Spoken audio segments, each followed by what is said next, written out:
We're in the book of Nehemiah, and we're going to be looking to talk to you about another one of the areas that we have been discussing in regards to the challenges that Nehemiah has had to face in building the wall as it relates to you building your project. Yes. So again, let's get everybody kind of tuned in. I'm going to ask that you would be prepared today on the front end of our lesson to receive Reverend Carr, who is going to be doing our introduction and our initial points. I'm going to leave you momentarily, but I will be back, and we'll continue what we are going to be sharing with on tonight's lesson. So again, share the page, everybody who's here. Come on and be a part of Liberty Temple Live on Tuesday night, and we're grateful for each of you for tuning in. We will do our prayer and our time together for sick and shut in at the close of our lesson tonight. I'll reverse the order. Let me just introduce on Pastor Phil Carr, who's going to start our lesson here now and begin with Nehemiah chapter 4, I believe we're in tonight. That's right. And we're continuing in this area. And he will introduce tonight's word and share with us the background of what we've come through up until this point. And I'll join back with you just shortly. We're in negotiations, doing some criminal justice reform here for the state of Michigan. And so I need to have a quick talk with a few legislators momentarily concerning some of the things we're working to do. And then I'll be back and finish our lesson with this. All right, God bless you. Pastor Phil Carr. Well, good evening, everyone. What an exciting study this has been in the book of Nehemiah. And I know that some of you have been with us for the balance of this study. You've been with us the whole time, and hopefully it's been a blessing to you. The nice thing for maybe those of you who have not been with us for the entirety of this service is that we record each and every one. And so you can go back on the Liberty Temple Baptist Church Facebook page, or some of you are friends with Reverend Dr. Steve Bland Jr., and you can then take in the previous lessons. All of them have been a huge blessing, I would say. We started with an introduction to the book of Nehemiah. Week 1, we just kind of gave some big picture dynamics, if you will, about the book of Nehemiah and this particular study. And we've been working our way through each chapter. Currently, we're on chapter number 4, and we kind of put a pin, if you will, in this chapter. We've been in this chapter. There's so much rich material that is there, so much that we can benefit from, that we've actually tonight will be, I believe, the third consecutive week that we'll be talking about chapter number 4. In fact, the plan is to finish up this chapter on tonight. But each and every chapter was rich and pregnant with insight and inspiration, even for modern day believers as it relates to us dealing with our Nehemiah project. And so I just encourage you to read the book of Nehemiah from start to finish, as well as to go back and to consider each of the previous lessons. One of the things we've been doing in chapter number 4 is we've been using kind of as a highlight a key word that captures the conspiracy, if you will, that was brought forth by Sam Ballard and his crew. And so each week we've been working on a key word. On last week, it was discouragement. And so we talked about how the enemy, in this case, Sam Ballard and his crew, uses discouragement to slow us down, or to detour us, or to distract us when it comes to our Nehemiah project. And many of you out there, you can testify to the fact that in your past, and some of you even now as we speak, the enemy is trying to discourage you about something going on in your life. Maybe it's discouragement in the family. For some of you, maybe it's your marriage. Maybe it's your parenting, or maybe it's your relationship with your parents, or it could just be discouragement with friendships. And so we know that the enemy dabbles in all kind of things to keep us from fulfilling the great call that God has on our life. And one of the things that he frequently uses is discouragement. And so we talked about that on last week. In fact, I encourage you even now to open up to the 4th chapter of the book of Nehemiah. And on last week, we took a look at verses number 10 through 13 or 14. And so let's just go back and recap, if you will, a little bit about the conspiracy that was used by Sanballat and Tobiah and the crew on last week. And so let me just lift up verse number 10. First of all, it says, meanwhile, the people in Judah said, the strength of the laborers is giving out, and there is so much rubble that we cannot rebuild the wall. And so here we see the appearance of some discouragement. We see the manifestation of some discouragement. And so at this point, Nehemiah and the workers are heavy into the work, and they're making some progress. And we talked about this on last week. One of the interesting things is obviously the wall had been laying in ruins for quite some time. And so I'm reading from the NIV version, and it uses the word rubble. We know that the King James version uses the word rubbish, but it says that the strength of the laborers is giving out. Why? Because there is so much rubble that we cannot rebuild the wall. And so as they were working on the wall, there was so much debris, if you will. There was so much rubble and rubbish that was around them that at times it became overwhelming to them psychologically. We know that it was not really preventing them physically, but I think the idea here is psychologically, and I think it's so important. In fact, we lifted this up on last week, that for some of us, the particular Nehemiah project that God has given unto us, and we've been talking about this throughout the series, that when it comes to a Nehemiah project, the first important thing is your role on that project, your role on the project. And so just like with Nehemiah, there was a myriad of people who played different roles. The project was that the wall had to be rebuilt for various reasons. One of them was for the protection and the safety of Israel. And we know that Nehemiah came all the way from Persia with a sense of urgency when he heard about the fact that the wall was still in ill repair. So in other words, God gave him a project.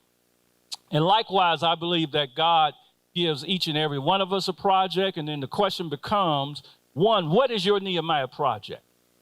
Again, we mentioned this in previous sessions. When you think about the wall, Dr. Bland mentioned on several occasions that we're not talking about necessarily the rebuilding of the house of God or the temple of God. You know, God deals with that in different places and different times with different people.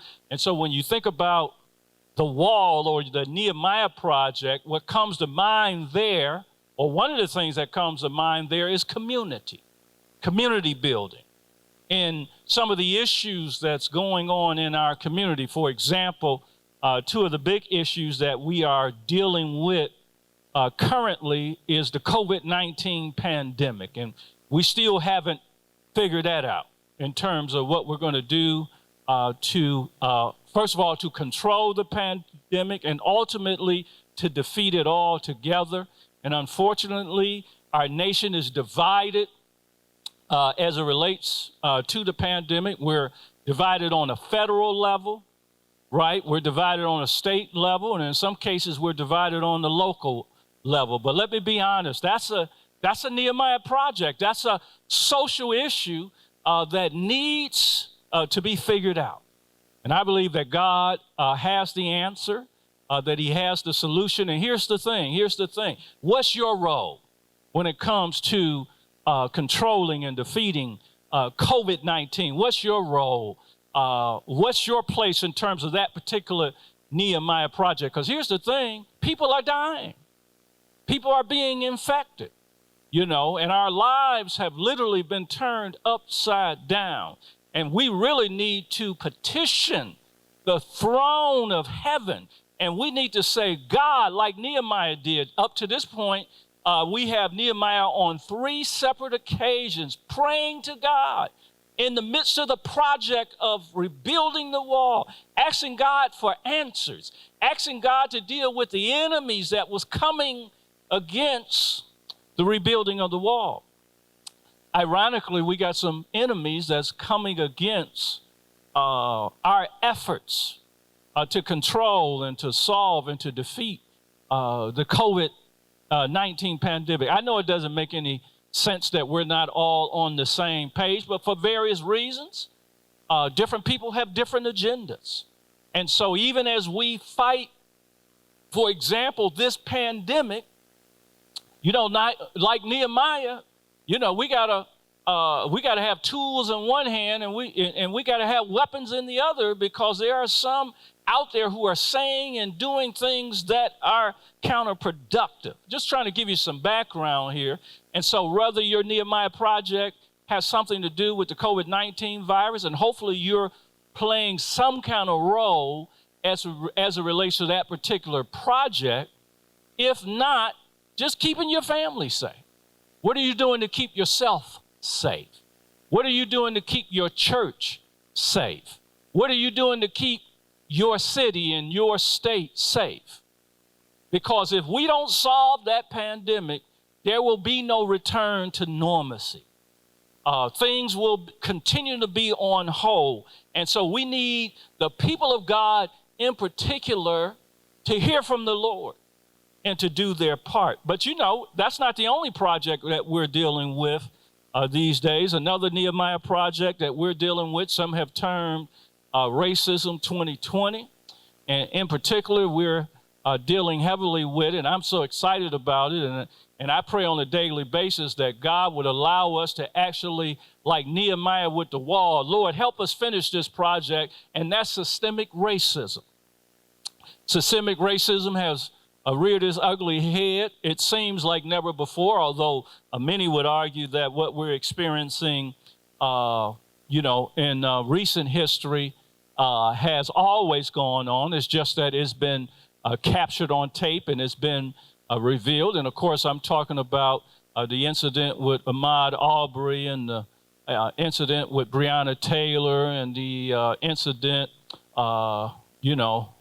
with George Floyd, and even some have occurred since then, Brooks, and things are going on. And here's the thing, many of us are saying enough is enough.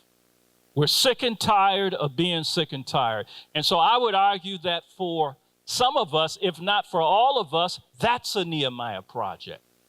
That's an area in our society. That's an area in our community that we need to solve once and for all. Because there are literally, when we talk about systemic racism, there are literally hundreds and thousands of ways that it rears its ugly head. Particularly as it relates to people of color and communities of color. And we all know this has been going on, and it's real interesting because some people say, well, this has been going on for years or for decades, but really it's been over 400 years. In one form or another, and one form or fashion, we have been dealing with systemic racism. Obviously, initially it started out in its most brutal form with slavery. And then it went from slavery, as laws was passed, to segregation.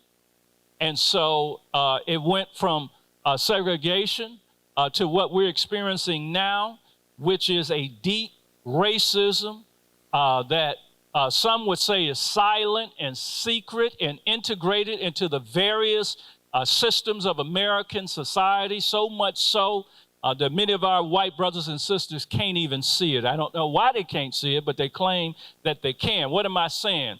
Not only do we need to figure out this COVID-19 pandemic, but we most definitely right here, right now, need to solve this systemic racism issue. That is a Nehemiah project. And we need all of God's people of all colors to come together and to deal a death blow once and for all to systemic racism.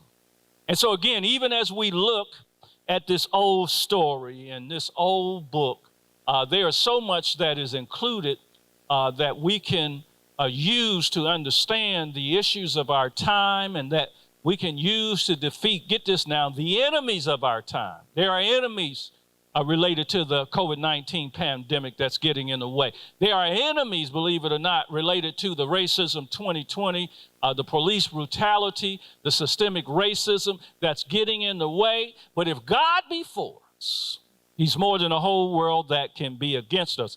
And so Reverend Dr. Steve Bland and myself, we have been trying to use this familiar story, familiar to many of us, Nehemiah and the rebuilding of the wall, as a source, if you will, to encourage us to be able to go forth and to be successful in our modern or contemporary, if you will, Nehemiah projects.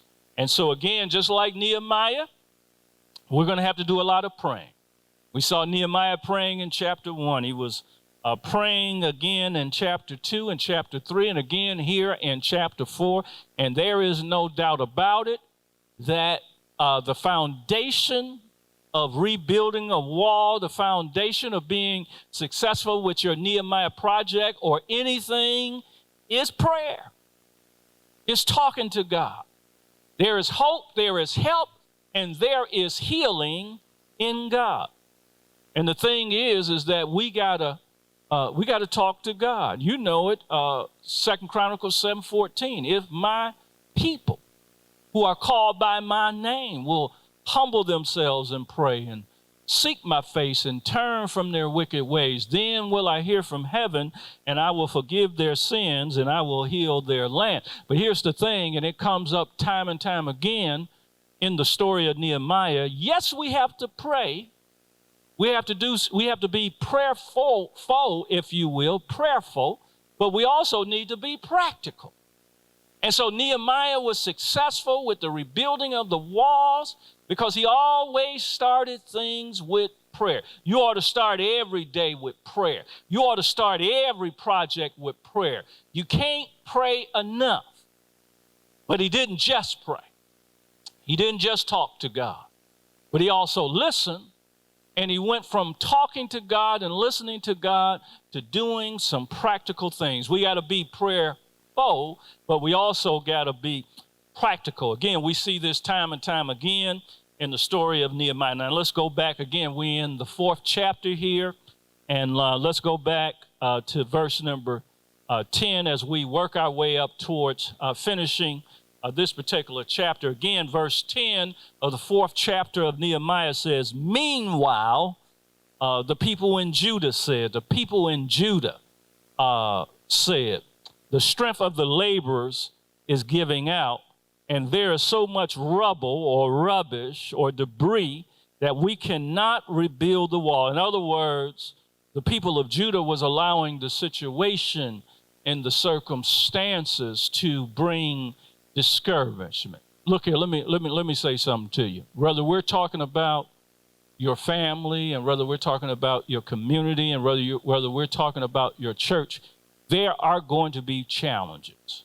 In fact, there are going to be some big things, some monumental things that will rise up and that will get in the way. Going back to the story of David and Goliath, which we've used at several junctures in this study, there are going to be some Goliaths that we have to defeat to complete our Nehemiah project, if you will. In fact, some of those Goliaths may be your Nehemiah project. By defeating the Goliaths, the large giants or problems in your community, in your life, in your family, that will open the door for God to get the glory and for people to get help like never before. And so in this case, the people of Judah, they allowed themselves to be discouraged by the rubble that was around. And, we said on last week that one of the interesting applications of rubble or rubbish or debris are things from your past. Things from your past.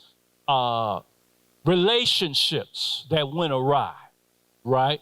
Or maybe the rubble is something negative that was placed in your head and in your heart by parents and by people who were supposed to be encouraging you. They said some things in terms of how you look, your physical appearance, or maybe they said something about your mental or intellectual capacity. You're stupid and you're dumb, and some of that stuff unfortunately stuck around.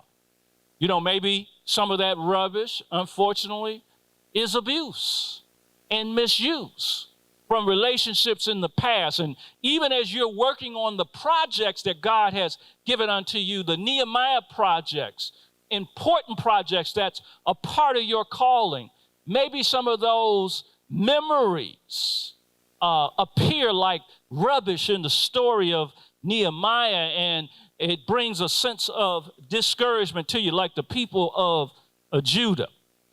Going on, it says in verse 11, again, this appearance of discouragement and the negative impact of discouragement and why. Get this now. We need to learn how to fight against and come against discouragement on an individual level and on an institutional level. Why? Because if you don't, it will totally undermine the Nehemiah project that God has given unto you. And so, going on with verse 11, it says, also our enemies said, before they know it or see us, we will be right there among them and will kill them and put an end to the work. And so this is a threat from the enemy that the people of Judah allowed to bring about discouragement, right? And so, number one, there was the rubble that was laying around. And some of us got that rubble in our mind, and we got that rubble in our emotions. Get this, some of us got unresolved issues from our past that keeps us from moving forward in the Lord. But not only the unresolved issues, but you got the haters in your life. You got the antagonistic people, and they're telling you stuff that they're going to do. They are threatening you. And if you're not careful, you will allow that to be a source of discouragement to you. This is what the people of Judah are doing. First of all, they're looking at the rubble and they're being discouraged. Why? Because the rubble is a reminder of how much work they still yet have to get done. But that's okay. Because if you are a Christ follower, God is on your side. And one of the things you need to do is remind yourself of that. God is on your side. If God be for you, he's more than the whole world that can be against you. I'm talking about when you're doing your Nehemiah project, wherever it is, if it's related to COVID-19 pandemic, if it's related to systemic racism, and maybe there's issues on your job where you work, or maybe there's issues in the community where you live, or maybe, get this, there's issues in your family. You need to remind yourself that God is on your side. Greater is he that is in you than he that is in the world. Why? So that you won't get discouraged. It goes on, also our enemy said, again, this is verse 11, before they know it or see us, we will be right there among them and we will kill them and put an end to the work. Verse number 12, the discouragement continues. Verse 12, then the Jews who live near them came and told us 10 times over, over and over and over again, wherever you turn, they will attack us. Isn't it interesting how many naysayers was in this story? God gave Nehemiah a vision. He came all the way from being a cupbearer in Persia with King Artaxerxes, brought resources back to the Jerusalem community. brought excitement and a vision. We're going to rebuild the wall. We're going to end systemic racism. We're going to protect our people from COVID-19, right? Came with a vision, came with resources. But yet the haters and the naysayers showed up. And some of the naysayers were outsiders. But get this, here's what we got to be on guard about. Some of the naysayers were inside. The naysayers were insiders. See, some of the naysayers were kinfolk. Some of the naysayers, as Reverend Dr. Bland liked to say, were skin folk. See? And they were bringing a negative report. Let me talk for a minute to those of you who are listening who may be senior pastors of a local church, or some of you who may be leaders of families or leaders of organizations. One of the things you want to protect as the leader, you want to protect your group from are the naysayer, are negative people. You want to talk about the number one source of discouragement? Yeah, discouragement comes from failure. You know, we're trying to do right and we fail. But the bulk of discouragement comes from the negativity of negative people. And we need people in our midst, starting with the senior leader, starting with Nehemiah, starting with you. We need people in our midst who see the cup half full and not half empty. We need people who have a habit, get this now, they develop a habit of seeing what we can do and not what we can't do. We need people who will show up, get this is huge for you pastors out there, and you're looking, how are you going to place people in prominent leadership positions, or, again, maybe you're a part of a community experience and you're looking to delegate responsibilities. What you want, one of the first questions you want to ask yourself is a person the type of person who brings to the mix, get this now, solutions or problems? See, some people are professional. They have a PhD in negativity. They have a PhD in bringing problems and making known the problems and not the solution. And we need more people. Hey, there's nothing wrong with seeing the problems. Don't get me wrong. That's a big part of the process. But as soon as you see a problem, you need to move quickly to a solution, a prescription, if you will. And so I'm talking to somebody out there today. As it relates to your family, are you bringing problems or solutions? As it relates to your church, are you bringing problems or are you bringing solutions? As it relates to whatever Nehemiah project God has put you on, in whatever role, you don't have to play the Nehemiah role. Sometimes you're going to play the support role. Are you bringing solutions or are you bringing problems? And part of the problem here in this particular text, with the conspiracy of discouragement, if you will, the people of Judah are bringing problems and not solutions. Let me go back through it again. Meanwhile, the people in Judah said the strength of the laborers is giving out. That's a problem. And there is so much rubble that we cannot rebuild the wall. That's a problem. They're professionals at mentioning the problem. Look at verse 11 again, just trying to highlight this. Also, our enemies said, they're telling telling Nehemiah what the enemy said. Get this, not what the Lord said. It's easy to pass on gossip from the enemy, but have you put your ear to God's mouth? Are you a person who, when you see a problem, get this, you instantly go into prayer, saying, Lord, what's going on? Lord, what can we do? Why? So that when you come to the people who are working on the wall and on the Nehemiah project, and when you come to Nehemiah, the senior leaders of projects, get this, you're coming with solutions that you heard from God, that you read in his word, and not the problems. Do you know how easy it is to come with problems? And this is what the people of Judah are doing in verse number 11. Also, our enemies said, before they know it or see us, we will be right there among them and will kill them and put an end to this work. Again, a problem, not a solution. See it again in verse number 12. Then the Jews who lived near them came and told us 10 times over, the Jews who lived near them, wherever you turn, they will attack us. Again, problems, not solutions. Verse 13, therefore, here comes Nehemiah's response. We got to be Nehemiah-like.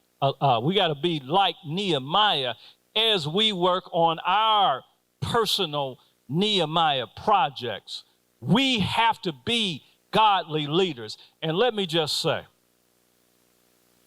I don't know what all is going to come of this COVID-19 pandemic. I mean, nobody really knows. It's so unpredictable. It's so, even at this point, still misunderstood in terms of how to address the virus and how to control infections and how to cure people so that they don't die. I don't know. You don't know. You know, most of us don't know yet. We're still early in the game, unfortunately.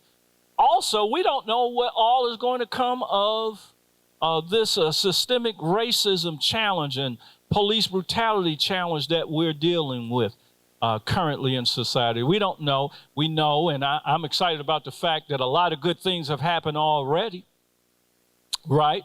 And if you can't see that, you got your head buried in the sand. And so I would argue that God is moving already. He's using the protest, right?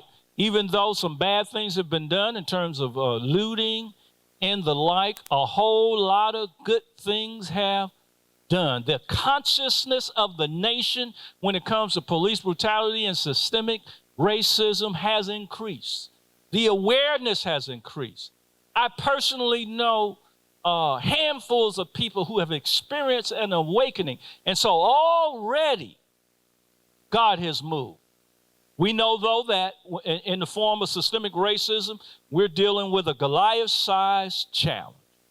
And we know that there is a lot that needs to be done to reverse the ill effects of systemic racism in American society. And so we got a whole lot of work to be done.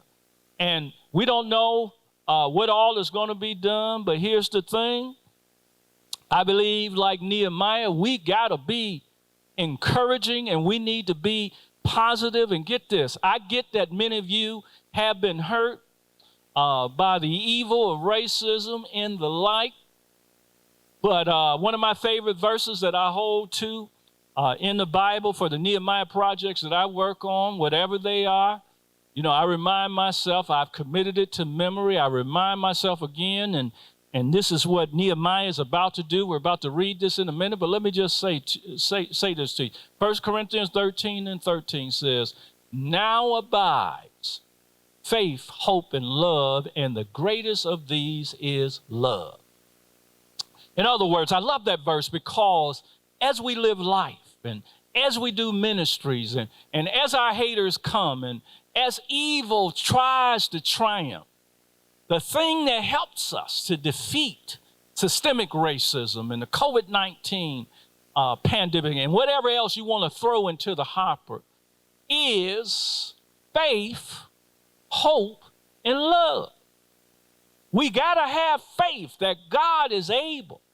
I know it's been 400 years that we've been dealing with African Americans. We've been dealing with issues, Native Americans, people of color in America. We've been dealing with systemic racism issues in the form of lynching and rapes and brutality that really blows one mind when you think about the inhumanity to humanity.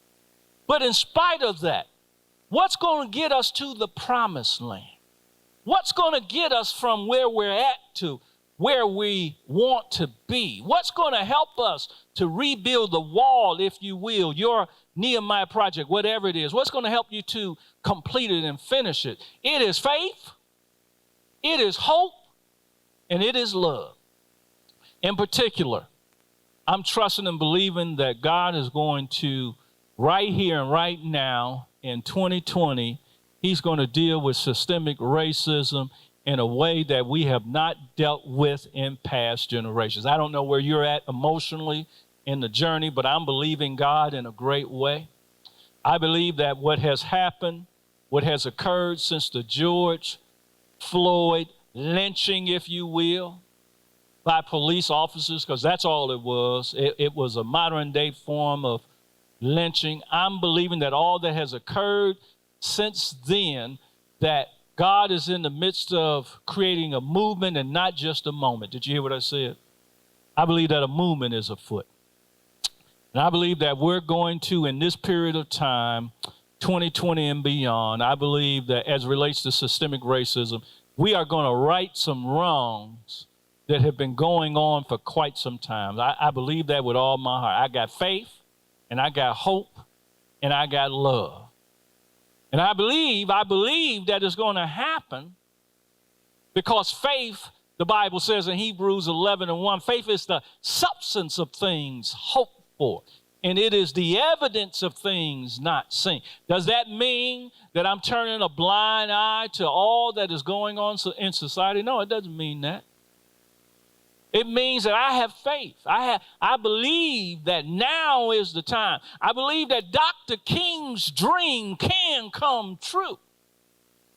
And I believe, like in the story of Esther, that we were raised up for such a time as this.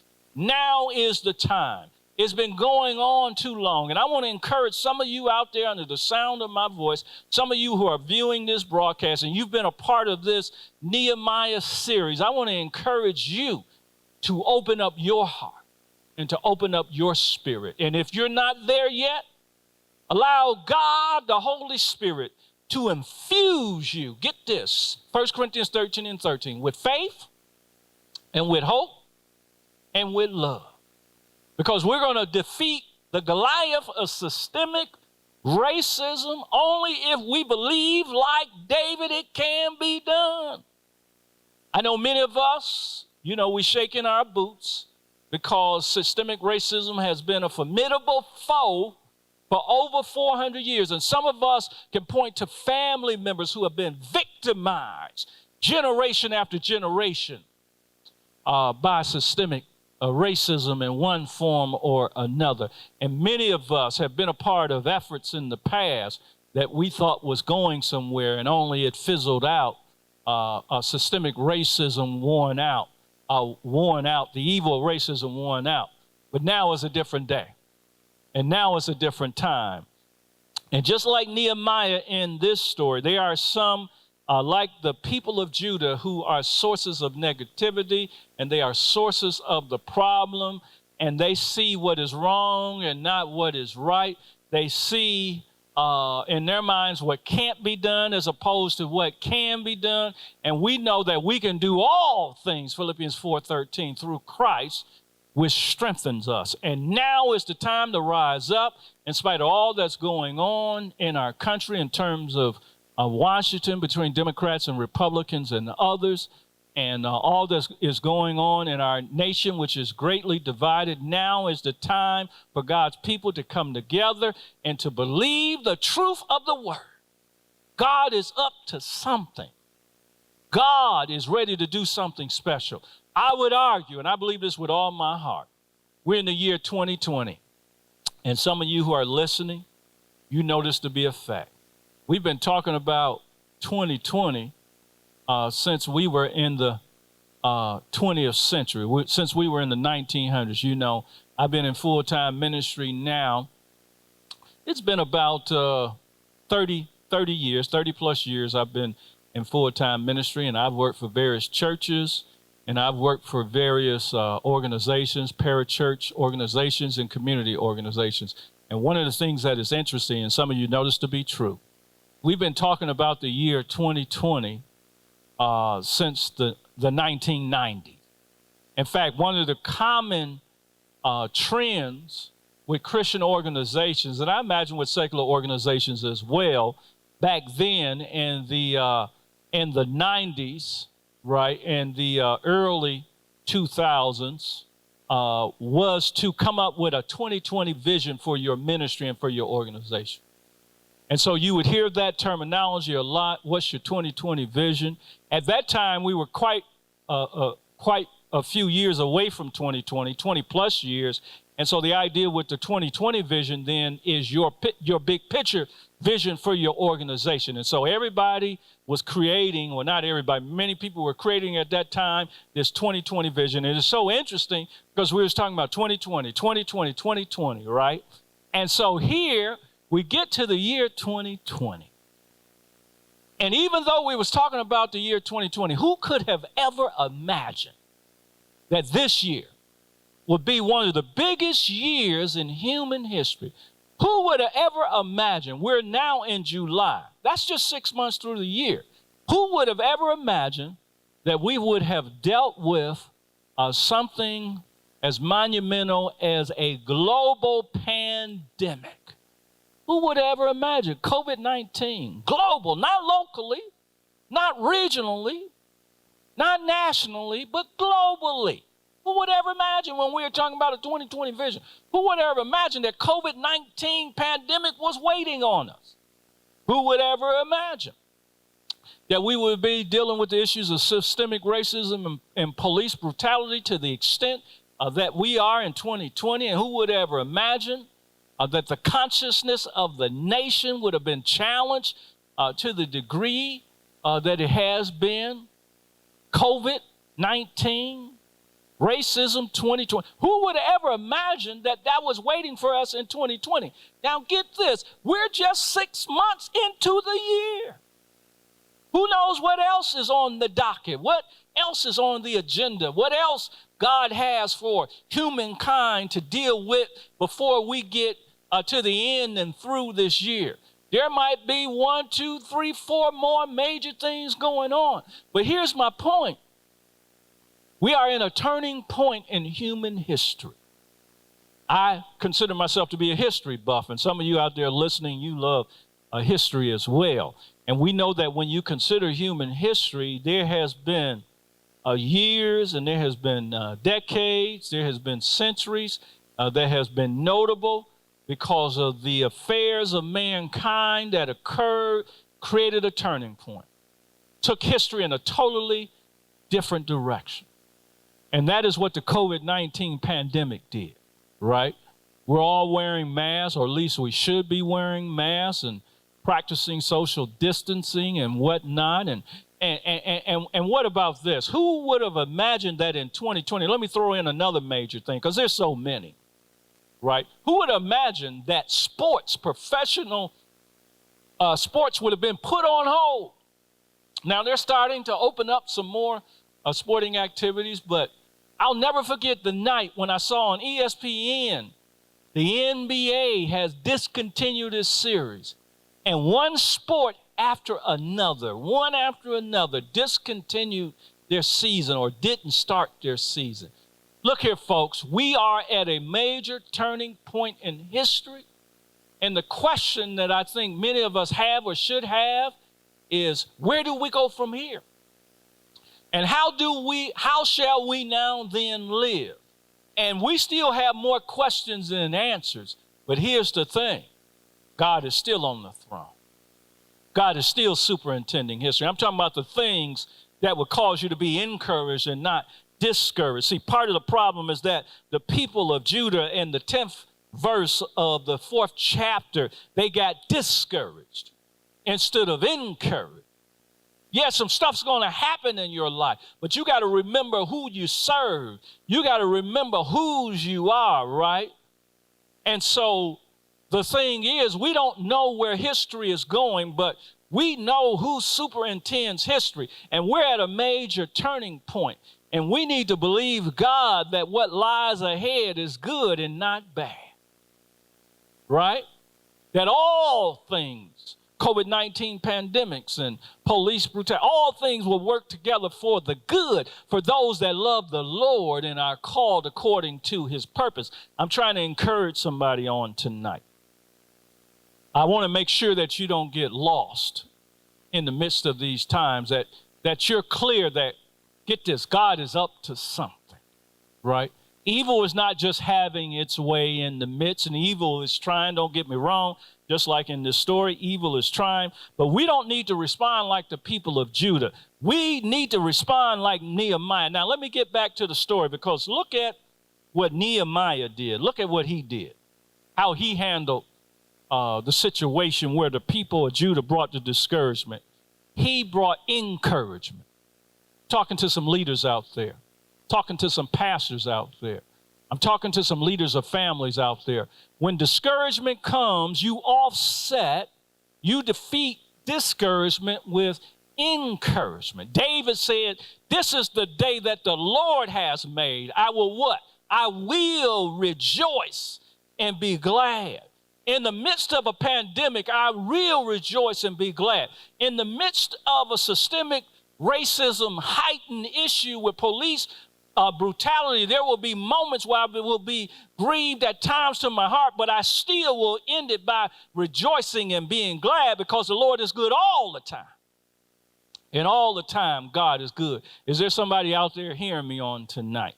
And so listen to what Nehemiah did in verse 13. Therefore, this is Nehemiah's response to the negativity and to the naysaying of the people of Judah. Here's his response.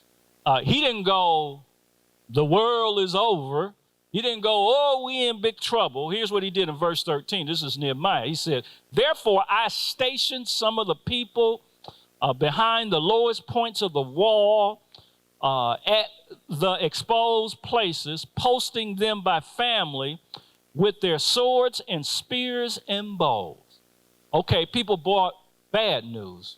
The people of Judah brought bad news. But Nehemiah responded with encouragement, right? He responded with encouragement. In other words, he responded with good and godly leadership. Good and godly leadership. One of the things I love about the man Nehemiah and the book of Nehemiah is that it is a masterpiece on leadership. Nehemiah was one of the most brilliant leaders in the entire Bible and in entire history. And let me be honest with you. You know, many of you have read books by people like John Maxwell and others, and one of the principles that they tout often is everything rises and falls with what? Leadership. It's all about leadership. If we're going to get this world on the right path, if we're going to finally defeat the COVID-19 pandemic, if we're going to finally deal a death blow to systemic racism so that we can live up to the ideas of our Constitution and to the teaching of the Bible, it's going to take leadership. How did we get here? How did we get to this place that we're at? Bad leadership. And how do we get to the promised land? How do we get Israel to the promised land? How do we get America to the promised land? How do we get the world to the promised land? Good leadership. What allowed Nehemiah in the midst of a discouraging moment, right, to be able to move the people forward? Good leadership. Good and godly leadership. What we need in this nation is good and godly leadership. We need it from the White House. We need it from our president. We need it from Congress. We need it at the state level. We need it at the local level. We need good leadership. We need to pray, and I'm praying now, dear Heavenly Father, in the name of Jesus, I just pray that you would give our president, I just pray that you would give Congress. I pray that you would give the leaders in all of these great cities and states, that you would give those in leadership the spirit of Nehemiah right now in Jesus' name. Lord, I just pray that you would incarnate in our key leaders a spirit of Nehemiah. The issues that we're facing right now, we need good leadership. We don't need people to turn on one another. We don't need people to turn against one another. We need leaders who will rise up and who will mobilize the people and who will say the right things and who will do the right things. And this is what Nehemiah did. We're going to deal with it right here. Nehemiah knew exactly what to say, and Nehemiah knew exactly what to do. And part of the reason that he did is because he was a man of genuine prayer.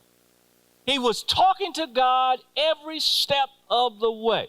And so Nehemiah provided good and godly leadership. We need good and godly leadership. And speaking of good and godly leadership, Reverend Dr. Steve Bland is returning, and he's providing good and godly leadership for the Council of Baptist Pastors and for Liberty Temple. In fact, you were just on a call, right, trying to provide some good and godly leadership. Amen. I was just sharing with the people that even though a lot of people got negative and focused on the problem, Nehemiah focused on the solution. Amen. And he provided good and godly leadership for the people, and that is why the wall got built in the face of great opposition. I was just sharing, we've been sharing all series long about Nehemiah projects, and two of the things we've been talking about is the COVID-19 pandemic, and then also systemic racism and police brutality, and that in the midst of all of that, we all have a role to play. But we need people who are going to bring solutions and not problems, right? People, That's exactly right. It's easy to focus on the problem, but like Nehemiah, at every turn, right, we got to pray and we got to say, Lord, give us some answers, give us some solutions. And I was just, on verse number 13 and 14, just talking about the leadership, the good and godly leadership that Nehemiah provided, that calmed the people down, that gave them perspective, Amen. and that moved the project forward, which is what we need today. In spite of the pandemic going on, and we don't have all the answers, and these issues with racism, God is still on the throne, and God has placed, I believe, Pastor Blaine, I believe that God has, he has placed some leaders in various places, and it's time for those leaders to rise up and lead in spite of the bad leaders. I want to just chime in to just say that part of that godly leadership is why I'm excited about the leadership of Pastor Phil Carr here as our Minister of Christian Education and one of our master teachers that assist me in Bible studies. And I just want you all to appreciatively applaud him by pushing the like button and the love button on the page just to let him know how much we appreciate his input and his sharing on today. And I actually just came back in today after having you to receive that to just close out in this last portion of our Bible class to tandemly just say that this Nehemiah lesson is designed not only to handle the enemies from without, but the enemies from within. Yes. And so as he was dealing with this COVID-19 and COVID 2020, and COVID 45, all of these different pandemics that we're dealing with that attacks us. And let me just say, if you're not under attack at all to deal with that, I question whether or not you have a godly project. I mean, if what you're doing has not received any resistance, if it's not receiving any challenge, if none of these issues and conspiracies that we're dealing with has affected you yet, we've talked about ridicule and we talked about the issue of discouragement, and we talked about what was the second one? We talked about conspiracy and things of that nature. If none of these have been a challenge to you, then I'm just saying, check to see whether or not what you're doing is something you came up with, or something that God has destined and designed for you. Good question. Good question. Because projects doesn't necessarily mean it has to come from a projection. And let me tell you what I mean by that. A projection is you telling God something you want to do and you project it up. But vision is something God wants for you to do, and it comes down. That's good. That's good. So again, just because it's a project doesn't mean it needs to be a projection that comes from you to God. And God will hear that. If there are some things, because the Bible said he will give you the desires of your heart. But that ought not be your life's work. That should be the cherry on top. That's the addendum. He'll give you that extra if you're doing what he's designed for you to do. But you were birthed and born with a purpose and on purpose. Yes. And you need to be about that, especially given the fact how close to death many of you have come. And the fact God gave you grace and mercy to still be here.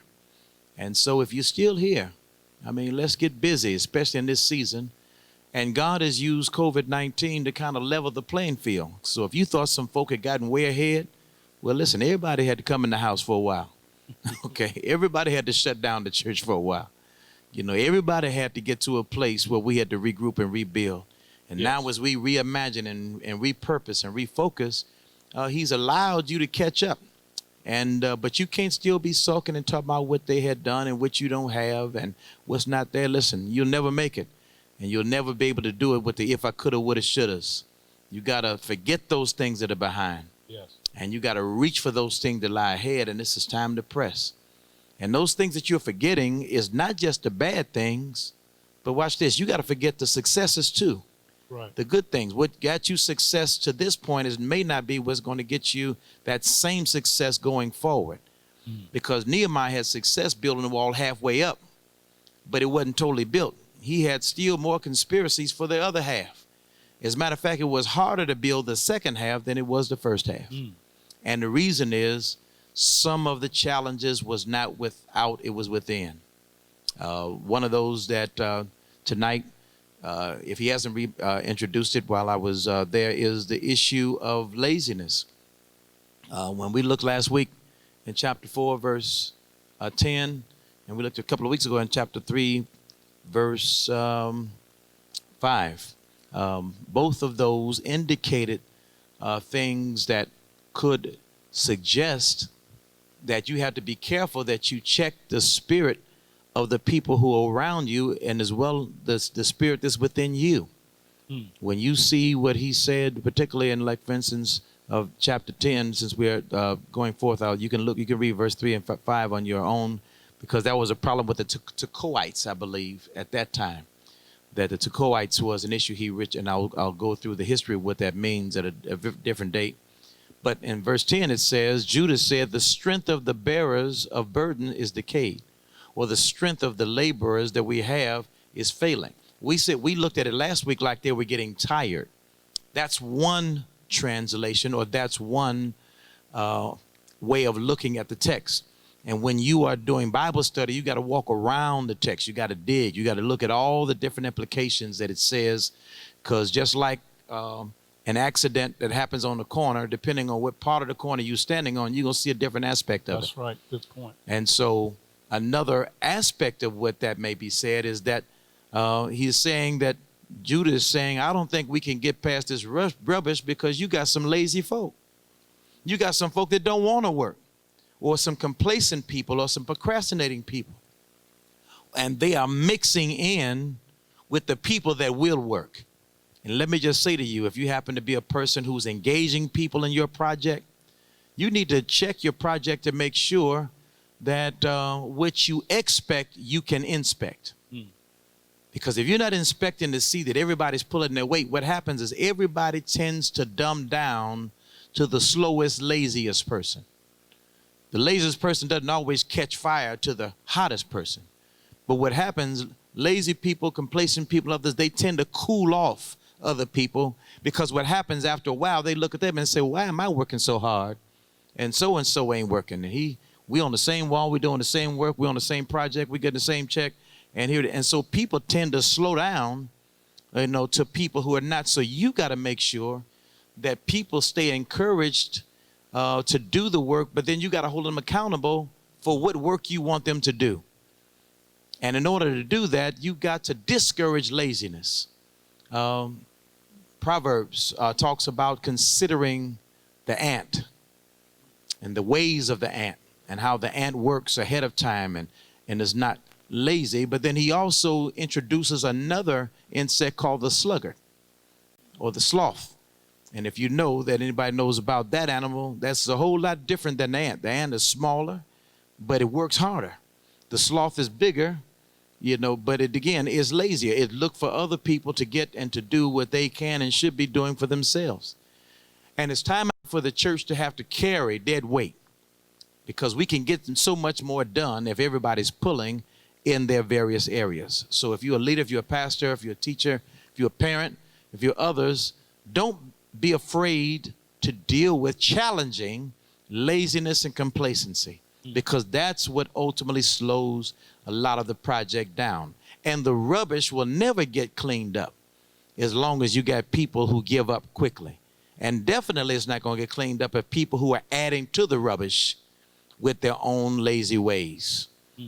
Now, the only way to confront that is another one that I think is going to be needing to be confronted, and we'll see that in chapter 4.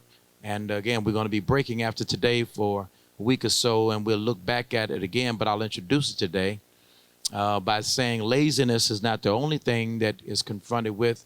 As a leader, you're going to have to confront also another internal job. It's not just discouragement, it's not just laziness, but it's fear.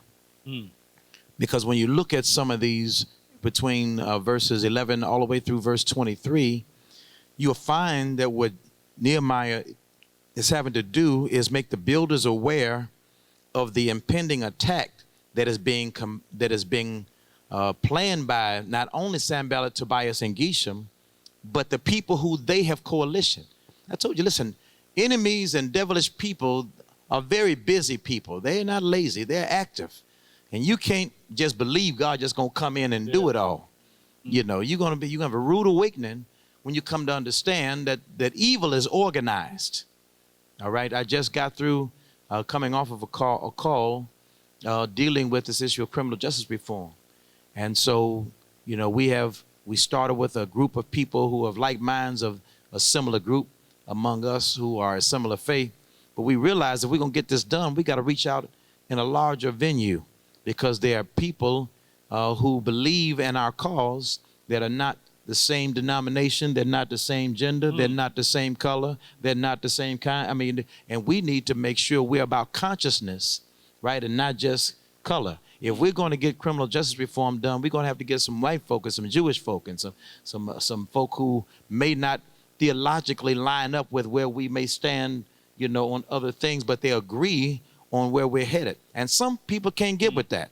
Some people say, well, you know, if they don't believe like I believe, let me be honest with you. You got some folk in your very church that don't agree with you on various things, have different perspectives on various things, biblically have variances. And nobody's going to always line up 100% like you do. But you've got to make sure you go after the things you know God is concerned about.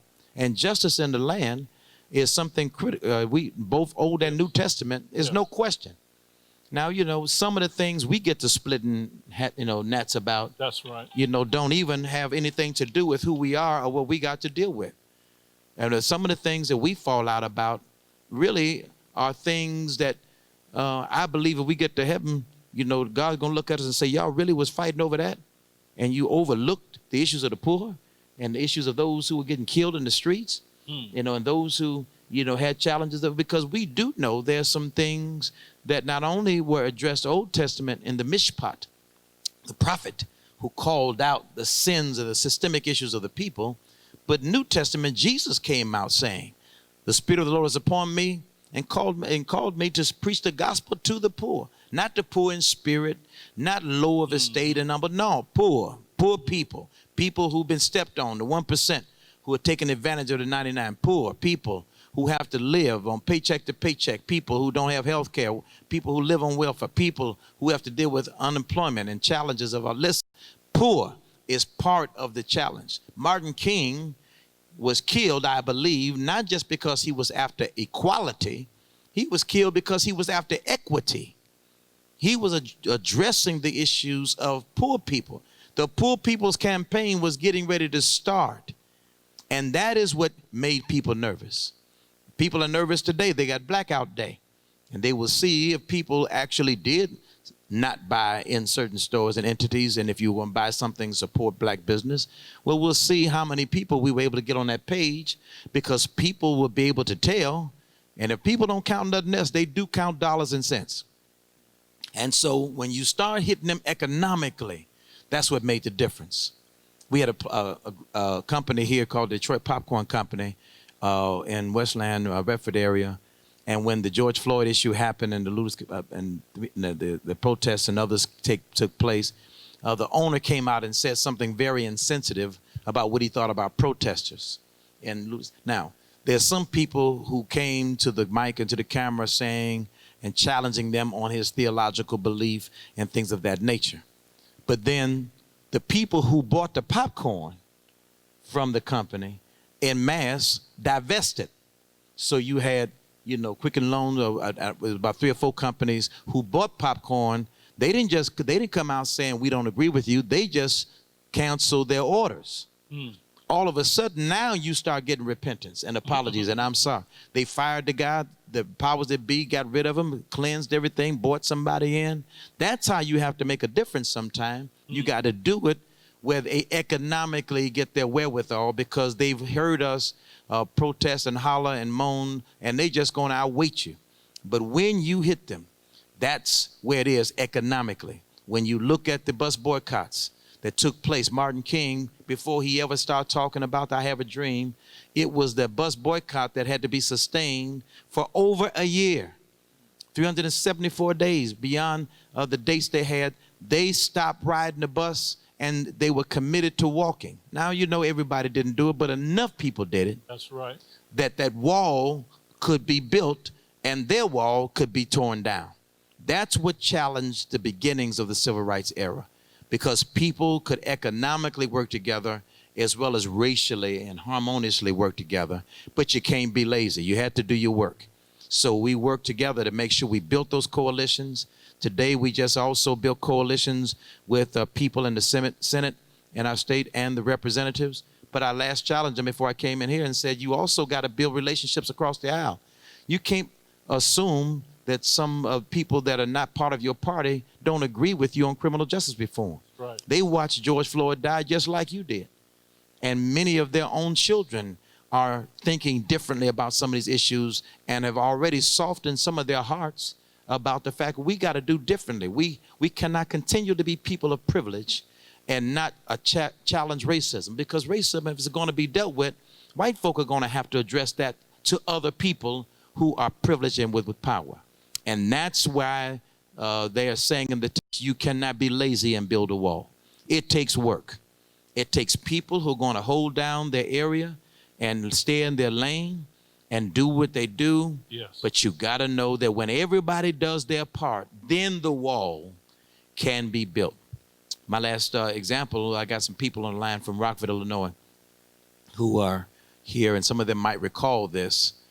But we worked on various projects where there was a big wall that had to come down. One of those was educational challenge, where we had to develop a lawsuit. It started out with a high school issue with people who were trying to close down the only high school on the black side of town, which was the west side.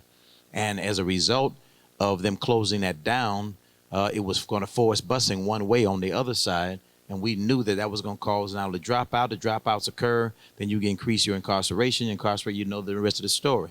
And so the challenge came among persons who stood, but it was a coalition of white people who decided to stand, who also lived in that area or who were alumni from that stood with them, but they needed continuous further help.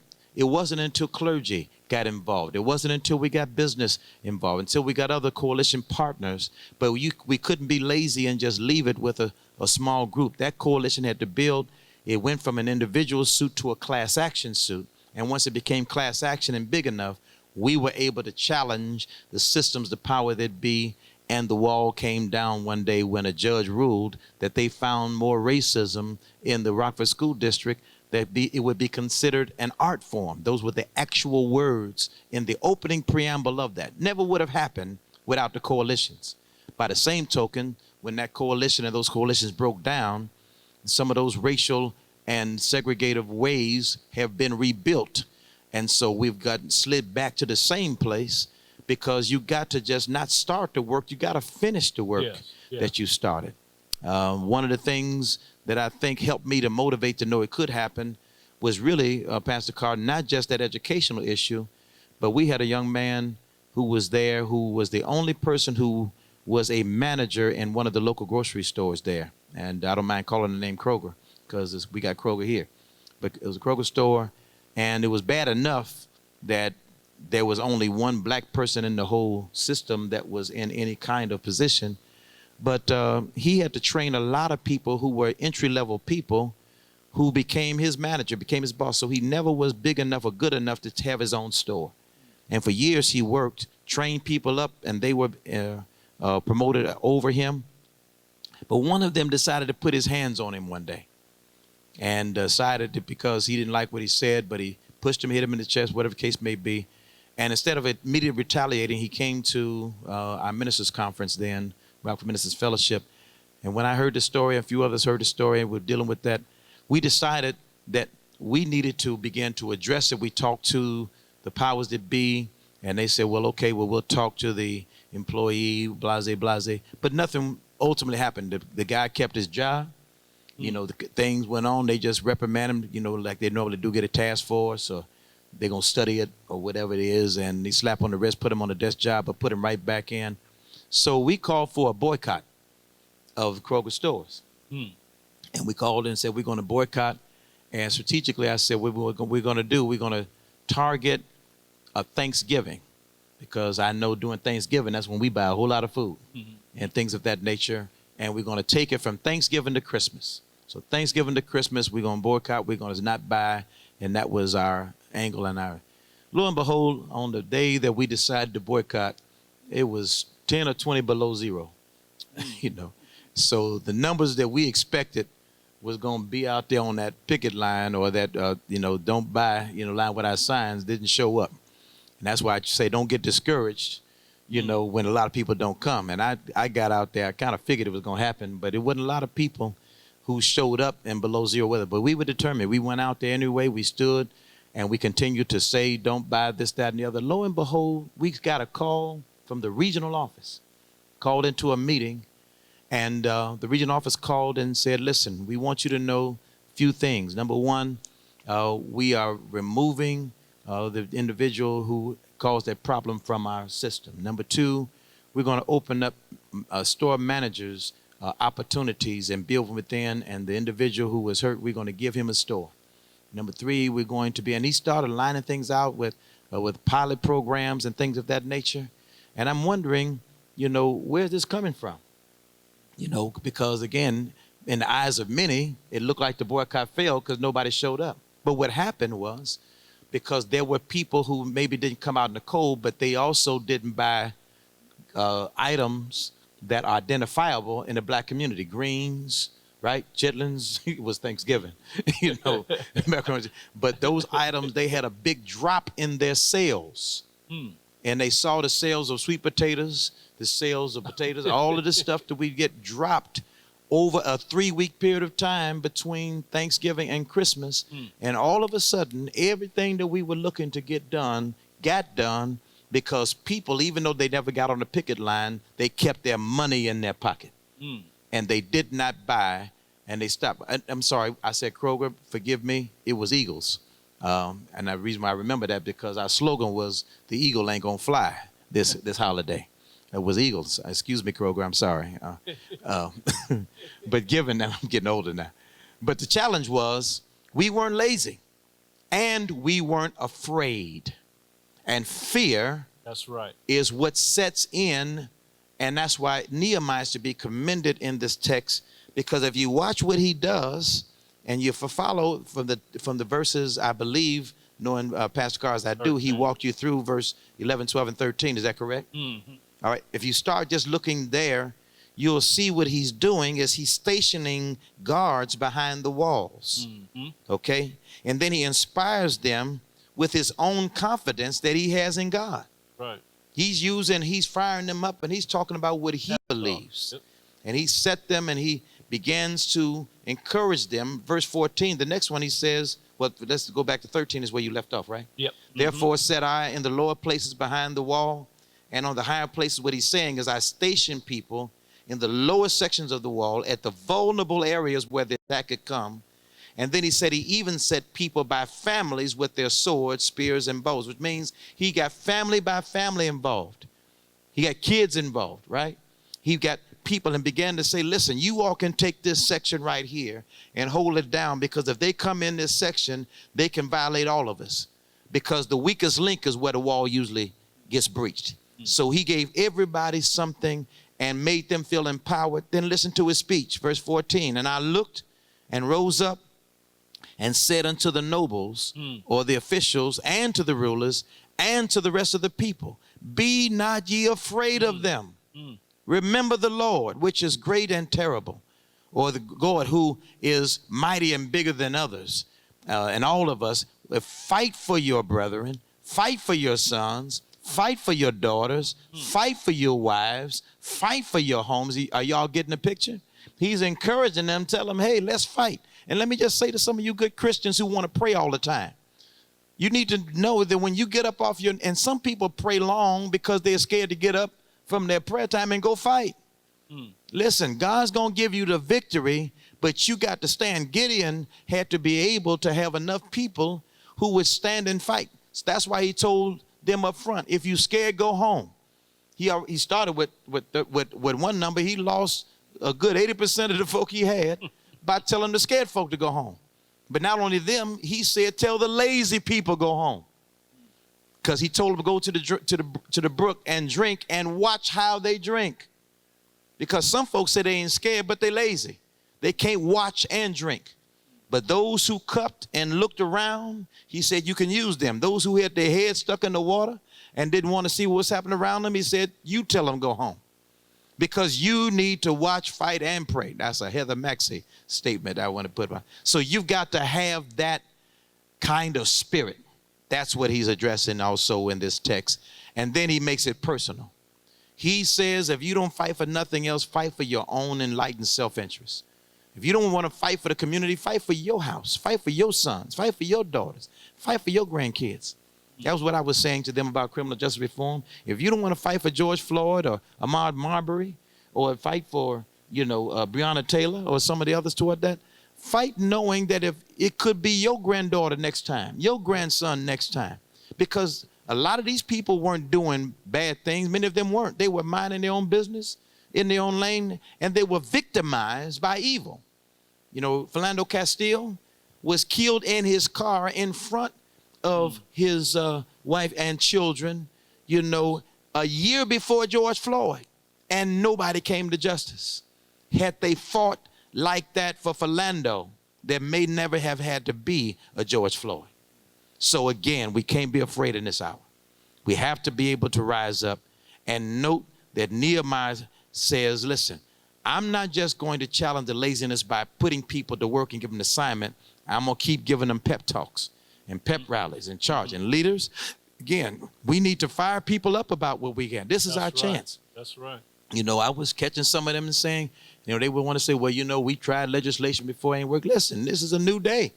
New time, the new opportunity. Listen, look out there in the streets. You don't just see black folks standing. You see all cultures, and they stayed out there longer than 3 or 4 days. They've been out there for weeks and months. They're coalitioning, not just even in the state of Minnesota, all across the nation. Not just the nation, but in Germany, in France, in Berlin, across the world. God might be breathing, right, among this one incident to allow people to see the error of their ways. So you can't just talk about what didn't happen before.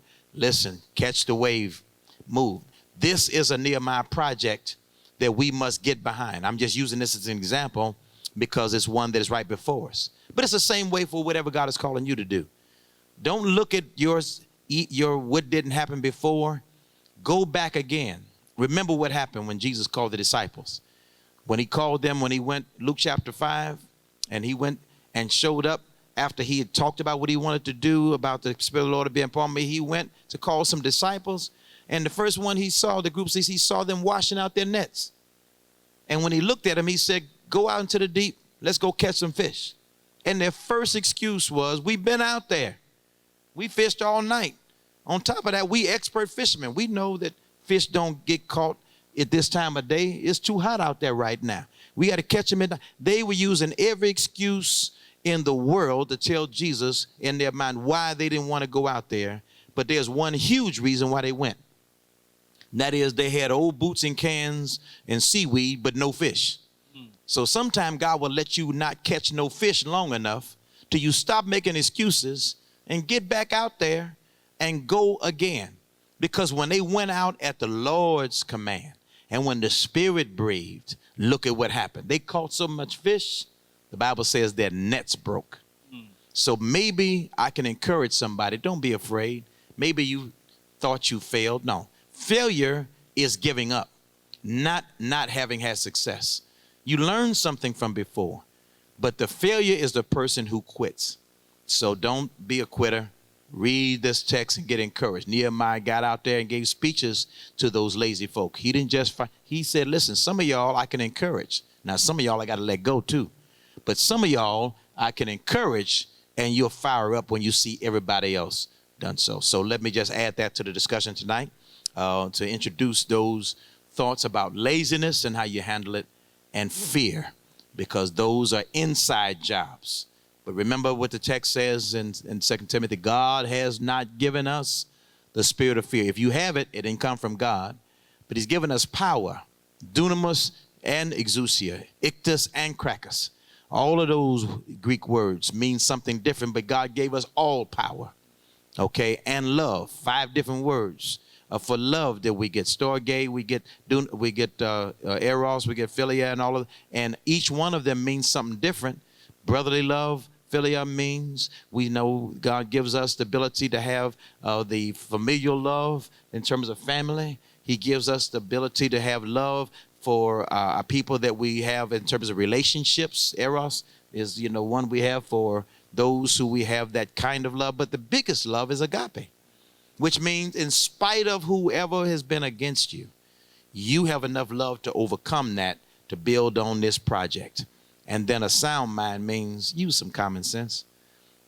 Some people talk about, in this pandemic, well, God's going to keep me because I'm preserved. I don't need no mask because I'm spirit-filled. Well, God going out there. Because, again, a whole lot of funerals happen with some spirit-filled people because they didn't have sense enough to follow leadership to go in the house until the wave passed over, or to socially distance. So let's use some common sense. The common sense in the text I won't build up now because of text, but when we come back, we'll look at it and kind of show how they had to do some practical things to make this thing happen and then make it work. So power, love, sound mind, that's what God gives you. Spirit of fear, if you got it, didn't come from God. And street jargon says scared folk, it actually comes a different way, but scared folk will get you killed. So make sure you stick with folk that ain't scared to do that. All right, we're at the time for wrap up at 8 o'clock by Pastor Carr. Let me turn it back to you, and then I'll come back and give some closing words and share about what we're looking at today. Well, Dr. Bland, you just, when you wrapped up, boy, you just said so much that was powerful and thoughtful. In fact, I had to write it down. This is a new day, you said. Yes, right. And that's so important because, obviously some out there who are viewing and listening in terms of systemic racism, you've been in the fight for quite some time. And some of us have grown weary and well-doing.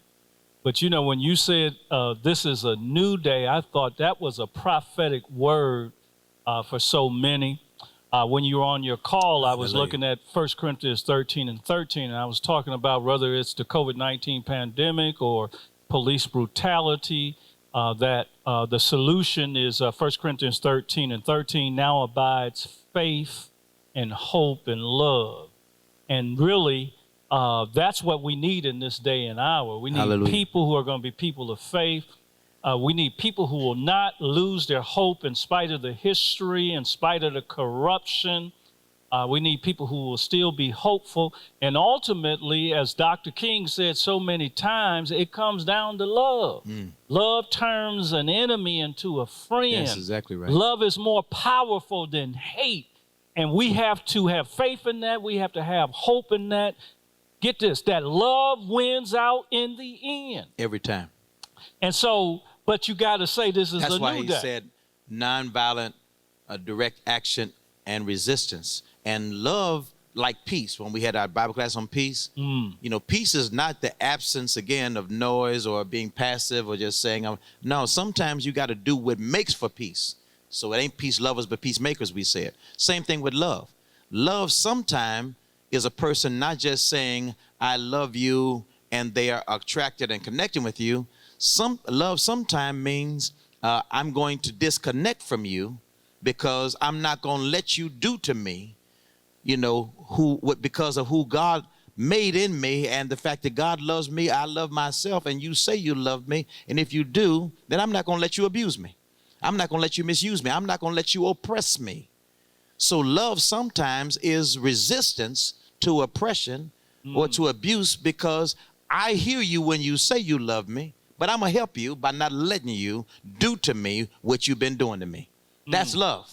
Yes. When a parent disciplines a child, and some of y'all know what I'm talking about, then you hear that speech that says, this hurts me, more than it's going to hurt you. Right. Sometime I wanted to say to my parents, well, if it is, we can just call it off, because I'm good. if you don't want to do this, or why don't you just go and whip yourself there? But I never said that. That's why I'm still alive. But let me just say, they said that because it hurt them to be able to have to discipline. But they knew if they didn't, a police officer might have to do it one day, or a person who is an authority of another area. So they said, let me do it at home. And that's love. Love must be tough sometimes. Sometimes love means to say the hard things, do the hard things. So don't think love is just passive.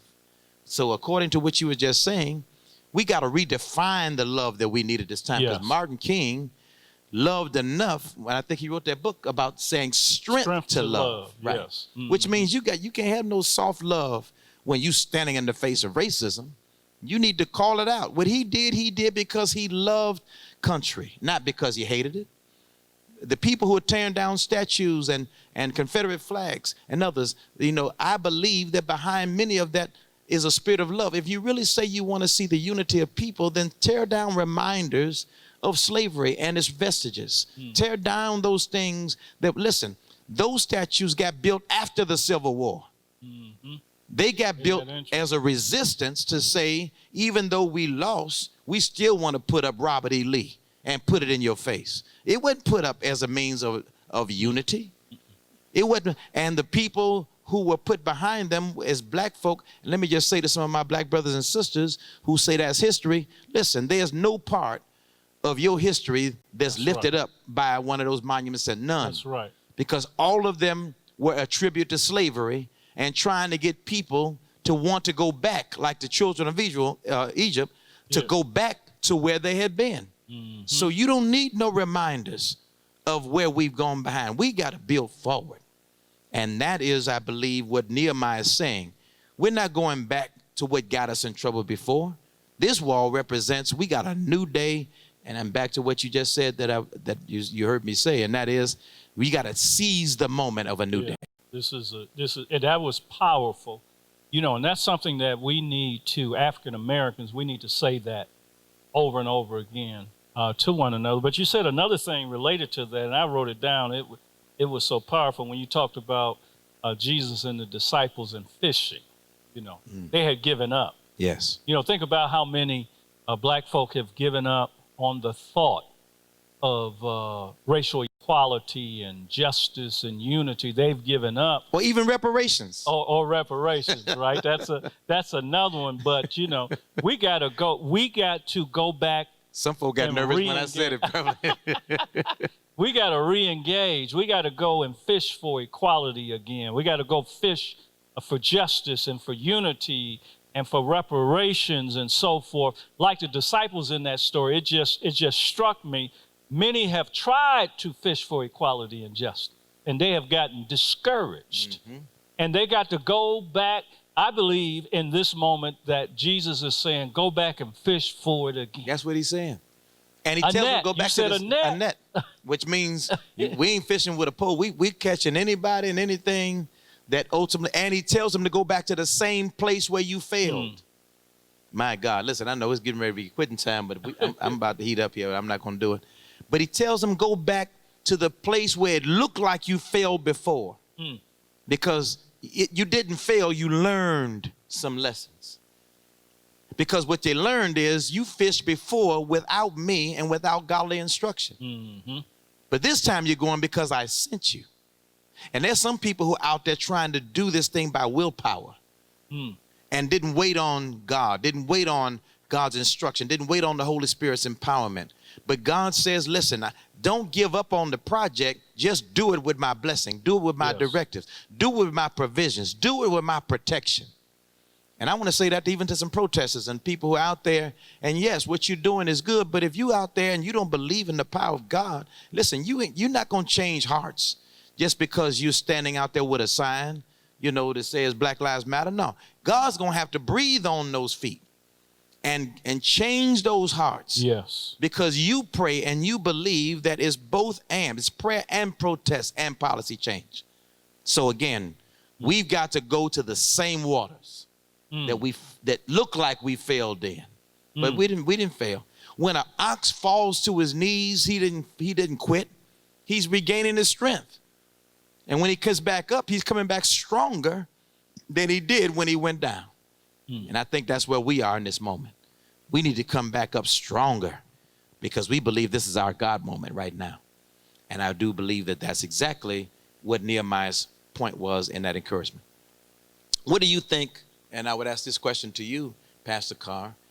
If we were to say that we are going back into that same water, going back into that same point, going back to that, what is the discouraging part about going back that we need to call out for somebody maybe who, still has that resistance and that issue? And it may not be laziness, it could just be fear. But what would you say to a person who's resistant, like Peter and them was? They had to find that word, nevertheless, at your word I'll go, but they didn't want to do it. So what would you say to that person? Well, I think you hit it well when you said that the disciples went out under their own strength the first time and in their own way, as opposed to under the direction, of the Lord. And I think that we have to afresh and anew. We have to say, okay, Lord, what did I do wrong? See, we assume we did it right. We even assume we did it God's way sometimes. Yeah. Because we had God in our mind. Just because you have God in your mind doesn't mean you're under the direction and leadership of the Holy Spirit. Because, one of the things that's interesting about discipleship, right? A disciple is a follower. One of the things that's interesting is that many of us fail as disciples. We are not winning followers because we're trying to follow Jesus our way. We're following Jesus, but we want to follow him our way. There's a way that seems right. Yeah, a way that seems right to a man, right? But you got to follow God's way. You got to address issues of systemic racism God's way. There you go. We got to, Proverbs 3, 5, and 6, trust in the Lord with all our heart, lean not to our own understanding, in all our ways acknowledge him, and let him direct our path, which means we're going to have to humble ourselves sometimes. We're going to have to be willing to be open, and we're going to have to deal with our stubbornness and, all this. Well, I don't like white people, and I don't trust white people. Well, that's not God's way. No. I get the history, right? But that's not God's way. And you can love the person and not like what they do. Right. And again, if we understand it, there's consciousness, because you got some people who may be of the same racial background of those who are oppressed with power, and they themselves would want to help, but they just don't know how to. You help them to know that you're not my enemy. What we're after is an ideology, a point of reference about what racism does is empowered prejudice. Everybody prejudges. Everybody has bias. Yes. But you cannot be, a person who is a oppressed person and be racist.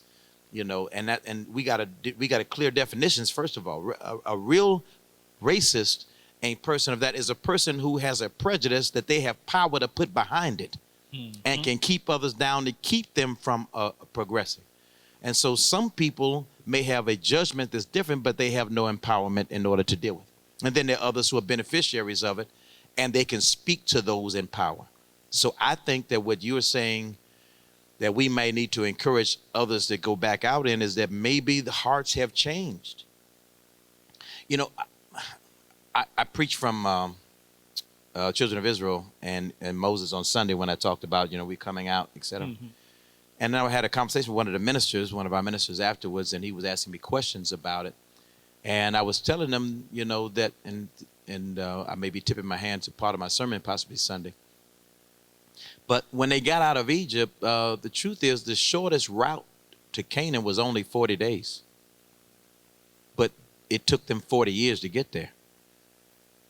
You know, it's a 40-day journey, but they went 40 years. Some people think it was because either they didn't have no GPS or they were lost. But one of the reasons is because that short route had a lot of opposition in the land. There were a lot of giants in between all of those Philistines that we got through talking about, you know, it was that way. The Perizzites, the Jebusites, the short way had a lot of opposition. So fear kept some of them from doing that. But the Bible also says God took them a longer way because there were two things he was up to.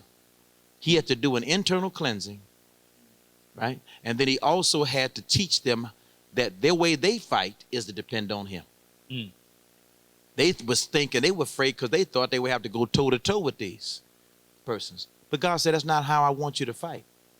And so maybe that's the long way. And the humbling part is that Moses himself didn't even make it to cross over, because at some point he became so embittered talking to stiff-necked, murmuring people, he didn't see a new day had come.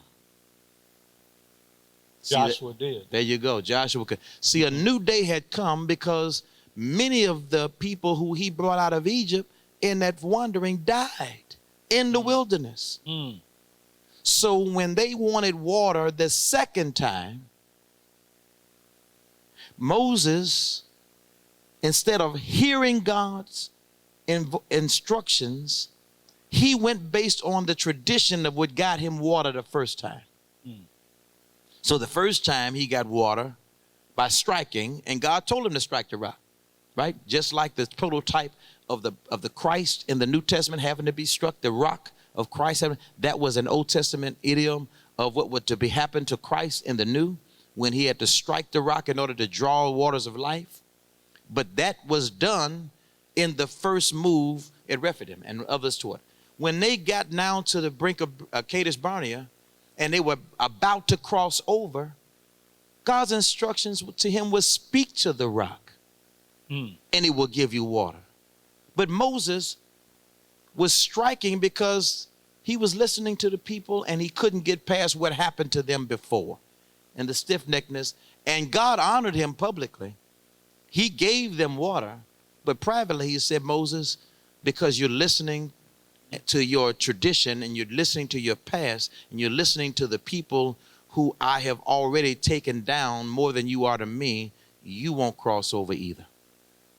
Now, again, he didn't send him to hell because, again, when you look over in the New Testament, when he was looking at the Mount of Transfiguration, it said Elijah and Moses came down.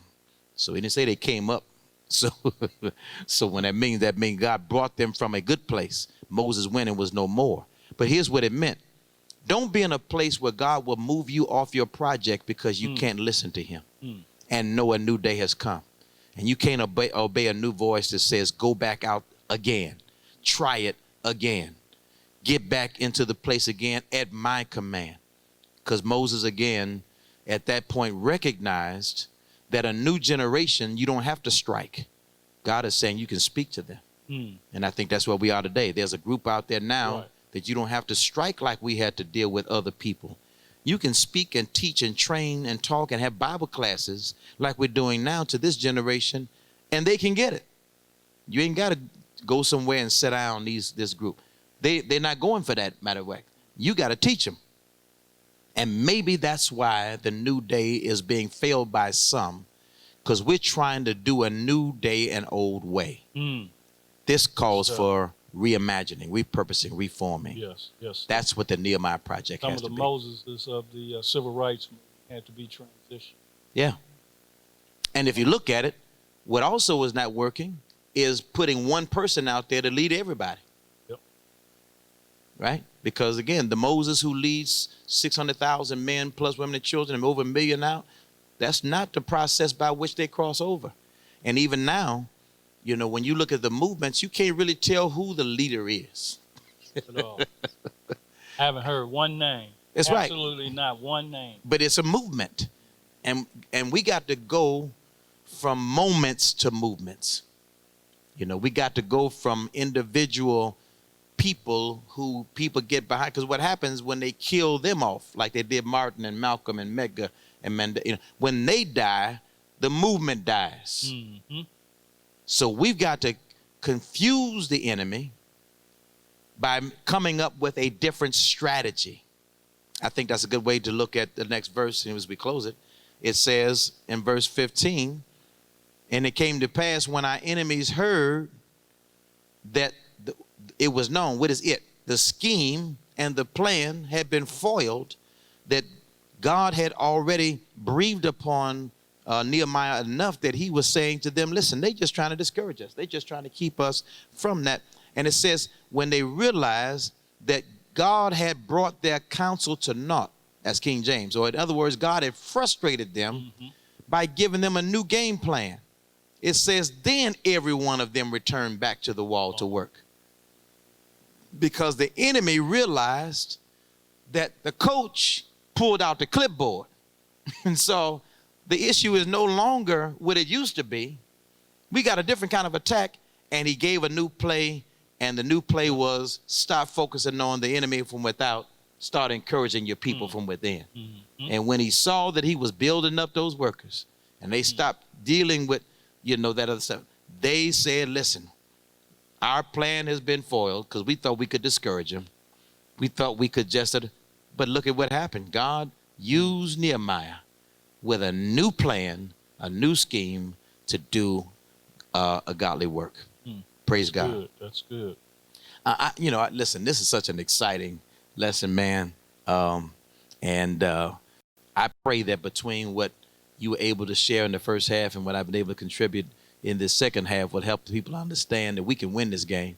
We can. We can do this. I mean, you can accomplish what God is calling you to do. We can accomplish what God is calling us to do. Yes. We can do the things that we didn't think could be done. And I want to encourage somebody wherever you are, whatever your project is, just make sure it's God-sized. Don't dwindle it down to what you can handle. Leave it where God gave it to you, and believe that God will give you everything you need, the resources, the people, the others, but stay encouraged. Yes. And be able to deal with it. How do you feel about this part before we take a break so far in terms of the wall being built? Do you believe that there is something that maybe God has for you to do that you need encouragement with? Here's what we encourage you to do. Write it down. And here's what we'll work on doing over the next week break. Start writing down, what are your attacks? What are your issues? What are your challenges, your conspiracies? And when we come back, we'll start addressing those in regard to you, particularly if they mirror some of the things we've been talking about. Because this means nothing if we can't make it work where you live. If this is not actually helping you in some way, then we're giving you a good Bible lesson, but we got to make it practical. So you can do it several ways. Again, write them down. You can do it. If you want to start sharing them with us, listen, let's go out on the limb, since we talked about this, doing that. And I'm going to share my email address. You share yours. And if persons want to reach out and get some one-on-one tutoring or some coaching on how you can be able to do that, feel free to reach out to us, and we'll see what we can do to try to help people to make it through, just based on the conspiracies we've done, the fact we revealed.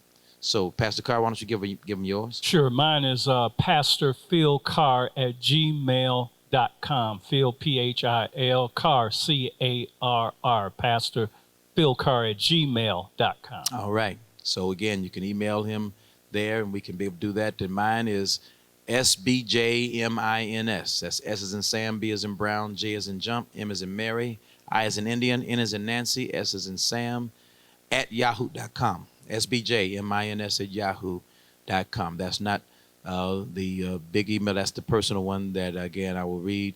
And if there's something I can help encourage you to do, and if you don't get, again, the direct the tutoring by everyone, as we will accomplish to try to do, what we'll do is we'll take them and we'll put them in projects and we'll bring it back to you. If we see enough people who have the same issue, we'll put it into a group fashion and we'll work on it. If you desire or need one-on-one attention in that regard, we'll make sure we work together to see to it that you get it. Because we're concerned about the walls being built in our world, in our community. Not only in Detroit, but where you live, you know, and your neighborhood, your work, your family. Believe God can use you. But the one thing I think I hear God saying more than anything today is get back out there. Don't get discouraged. Don't get lazy. Don't become fearful. Don't be your own worst enemy. Get out of your own way and go out there and get back engaged. Get on that wall and let's go to work. Yes. Hallelujah.